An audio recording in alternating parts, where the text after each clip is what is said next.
ઇતિહાસ સાક્ષી છે કે આ દેશની ધરતી પર જ્યારે સામાન્ય માણસના અસ્તિત્વ પર સંકટ આવ્યું છે ત્યારે લોકક્રાંતિના પૂર આવ્યા છે. આ એ જ ભારત દેશ છે જ્યાં જળ, જંગલ અને જમીનનો માત્ર વાપરવાનું સાધન તરીકે ઉપયોગ નથી કરવામાં આવ્યો, પણ આપણા શ્વાસ અને સંસ્કૃતિ માનવામાં તેને આવી છે. સત્તાના સિંહાસન પર બેઠેલા લોકો કદાચ ભૂલી ગયા છે કે આ દેશમાં પ્રકૃતિને બચાવવા માટે સામાન્ય માણસે આપેલા બલિદાનનો ઇતિહાસ ખૂબ ભવ્ય અને લોહીથી લખાયેલો છે.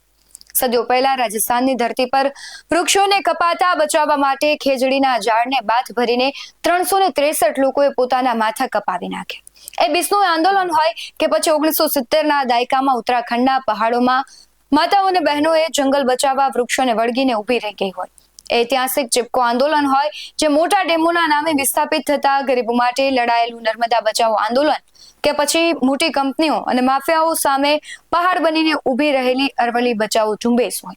આપણો ભૂતકાળ ચીસ પાડીને કહે છે કે પ્રકૃતિ અને ગરીબો સાથેની છેડછાડ આ દેશે ક્યારેય સહન નથી કરી. તો પછી આજે ફરી ઇતિહાસ કેમ દોહરાવવાનો વારો આવ્યો છે?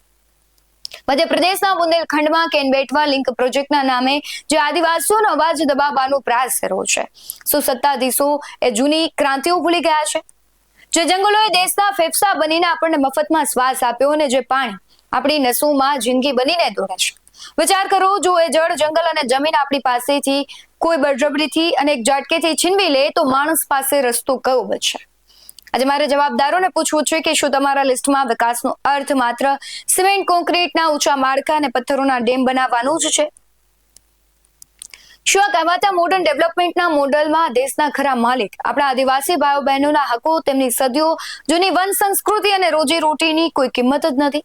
શું સરકાર વિકાસના નામે આદિવાસીઓનું અસ્તિત્વ જ જોખમમાં નાખી દેશે? અને ન માત્ર આદિવાસીઓ, ખેડૂતો, વિદ્યાર્થીઓ, વંચિતો, ગરીબો બધા જ અત્યારે પોતાની હકની લડાઈ લડી રહ્યા છે. આ હકની લડાઈમાં હક મળશે કે કેમ અને તેમની જે માંગ છે પૂરી થશે કે કેમ? નમસ્કાર, વાત વિગતવાર સાથે હું છું ભગવતી વિશાવડિયા.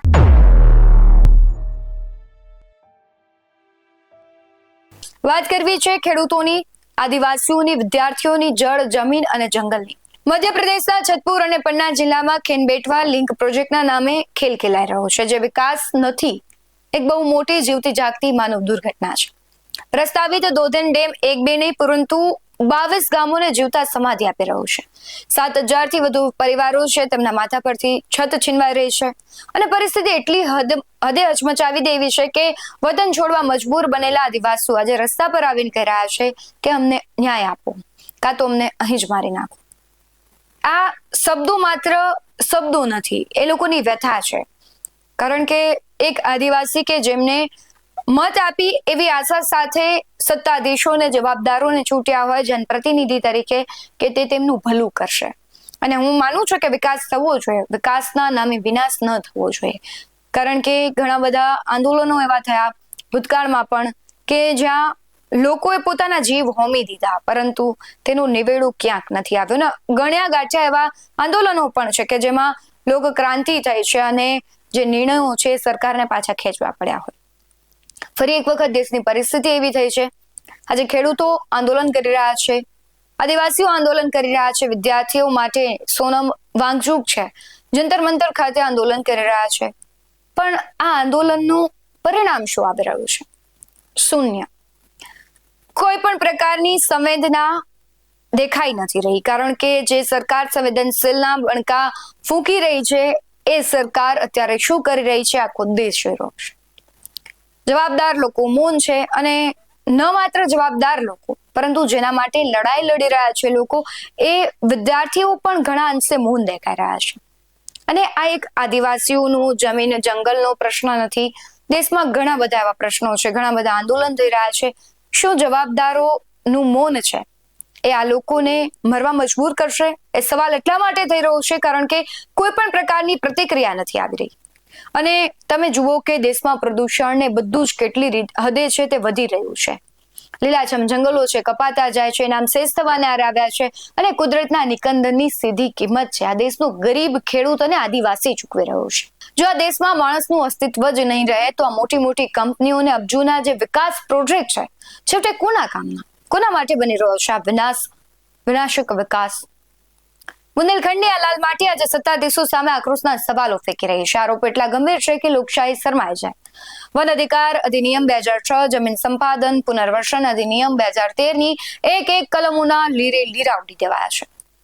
કોઈ પૂર્વ સૂચના નથી, કોઈ સન્માનજનક વાતચીત નથી. રાતોરાત ખાકી વર્દી અને વહીવટી તંત્રના જોરે બુલડોઝર મોકલીને પેઢીઓ અને જૂના આશિયાના જમીન દોસ્ત કરી નાખવામાં આવ્યા છે. આ કાયદાનું શાસન છે કે પછી સત્તાના જોરે ચાલતી સરમુખત્યારશાહી? આ પ્રશ્ન થવું સ્વાભાવિક છે.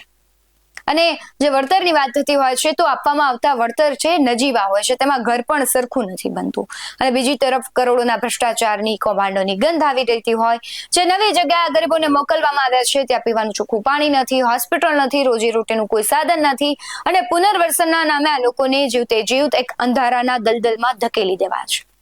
વહીવટી તંત્રની આ પથ્થર જેવી ઉદાસીનતા જોઈને જળ, જમીન અને જંગલ બચાવવા માટે આદિવાસીઓ આંદોલન પર ઉતરી આવ્યા છે. છેલ્લા ઘણા સમયથી આ ભોળા લોકો જમીન પર સૂઈને માટી સત્યાગ્રહ, નદીના ઠંડા પાણીમાં કલાકો સુધી ઉભા રહીને કમર્શિયલ પાણી સત્યાગ્રહ અને ગળામાં દોરડા નાખીને પ્રતિકાત્મક ફાંસી સત્યાગ્રહ કરી રહ્યા છે. આ કોઈ સામાન્ય વિરોધ નથી, આ વ્યવસ્થાના બહેરા કાન ખોલવા માટેનું જન આક્રોશ છે. અને ઇતિહાસ પણ સાક્ષી છે આપણો. અગાઉ સ્વર્ગસ્થ જીડી અગ્રવાલજીએ પણ માતા ગંગાને બચાવવા માટે પોતાના પ્રાણની આહુતિ આપી દીધી હતી. પણ સત્તાના નશામાં ચૂર શાસકોના પેટનું પાણી પણ ન હલ્યું. આજે સોનમ વાંગચુકથી લઈને કેન બેટવાના આંદોલનકારીઓ સુધી દરેક વ્યક્તિ સમજી ચૂકી છે કે હવે માત્ર સહાનુભૂતિ ભીખમાં માંગવાનો સમય નથી, પણ એક થઈને આ જુલમી વિચારસરણી સામે અવાજ બુલંદ કરવાનો સમય છે. આજે આદિવાસીઓ સાથે ખેડૂતો, ગરીબો અને વિદ્યાર્થીઓ પણ અન્યાય સામે લડત લડી રહ્યા છે. અને દરેક પરિવારને સન્માનજનક વળતર અને પૂરી સુવિધાઓ સાથેનું પુનર્વસન મળવું જ જોઈએ. અને દેશના સાચા વારસદારોને પીડાદાયક અવાજ દબાવવાનો પ્રયાસ ન થવો જોઈએ. ગુજરાતનો ખેડૂત હોય, ગુજરાતનો આદિવાસી હોય કે મધ્યપ્રદેશ કે મહારાષ્ટ્રના કેમ ન હોય, છેલ્લે આદિવાસી છે એનો હક છે જળ, જમીન અને જંગલ ઉપર. એના પર તેમનું જીવન આધારિત છે. તે તેને દેવી સમાન પૂજે છે. અને જો એ જ નહીં બચે તો આપણે માણસનું અસ્તિત્વ છે એ જરૂરથી જોખમાં છે. ગુજરાતના આંદોલનો જ તમે જોઈ લો. છેલ્લા કેટલાય સમયથી ખેડૂતો આંદોલન કરી રહ્યા છે. એનું નિવેડો કશું આવતો નથી. સરકાર જાહેરાત કરે છે તેમ છતાં ખેડૂતોને એમાં પોતાનું ક્યાંય ભવિષ્ય કે પોતાની કહેવાય છે કે હિત નથી દેખાઈ રહ્યું. એટલા માટે તેને સ્વીકાર નથી. બીજી તરફ અને વિદ્યાર્થીઓ માટે જે દિલ્હીના જંતર મંતર ખાતે ચાલી રહ્યું છે એને આંખ આડા કાન ન કરી શકાય. પણ મારો સવાલ છે આ નિષ્ઠુર સત્તાધીશો પર. તમે જોઈ રહ્યા છો જેણે તમને એક વોટ આપીને ત્યાં સુધી પહોંચાડ્યા છે એ અત્યારે તકલીફમાં છે, એ સમસ્યામાં છે, તો તમે કેમ મૌન ધારણ કરી શકો? એક જવાબદાર વ્યક્તિ તરીકે તમારે જવાબ આપવું જ પડે, પરંતુ થઈ એવું નથી રહ્યું. અત્યારે આખું વિપરીત પરિસ્થિતિનું નિર્માણ થઈ ગયું છે. લોકોમાં ખૂબ આક્રોશ છે. અને સવાલ એ પણ છે, લોકોનો આક્રોશ આગામી સમયમાં પરિણામમાં બદલાશે ત્યારે લોકોને ખબર પડશે કે ખરેખર લોકોને આપણે જે જવાબો નથી આપતા, તેમની માંગ નથી પૂરી કરતા, તેનું પરિણામ શું હોઈ શકે. અને તમે 100 સારા કામ કરો પણ એક ખરાબ કામ કરો ને તો એ ગણતરીમાં લેવાતું હોય છે. પણ અત્યારે એવું છે કે એક સારું કામ થાય છે અને 100 ખરાબ કામ થાય છે. એટલે જનતા પૂછે છે કે તમે જે પણ નિર્ણય લો, વિકાસ કરો, એમાં કોઈ જ મારી, તમારી કે કોઈને પ્રશ્ન કરવાનો સવાલ જ નથી. પણ એ વિકાસના નામે તમે વિનાશ ન કરો. બીજા ઘણા બધા રસ્તાઓ છે કે જ્યાંથી વીજ પસાર કરી શકાય છે, ડેમો બનાવી શકાય છે. અને જો ન બનાવી શકાતા હોય, એક જ ઓપ્શન હોય તો જનતાનું હિત સર્વોપરી હોવું જોઈએ. જો માણસ જ નહીં બચે તો પછી વિકાસ કોના માટે? અને જો એવી પરિસ્થિતિનું નિર્માણ થઈ ગયું હોય કે ખેડૂતોને, આદિવાસીઓને કે વિદ્યાર્થીઓને પોતાના હક માટે, લડાઈ માટે મરવું પડે, તો આ ખૂબ શરમજનક પરિસ્થિતિનું નિર્માણ થઈ ગયું છે. ન માત્ર મારા માટે, તમારા માટે, પરંતુ ભારતના દરેક નાગરિક માટે વિચારવા જેવી પરિસ્થિતિનું નિર્માણ થયું છે. હાલ વાત વિગતવારમાં બસ આટલું જ. તમારું શું માનવું છે કમેન્ટમાં જરૂરથી જણાવજો.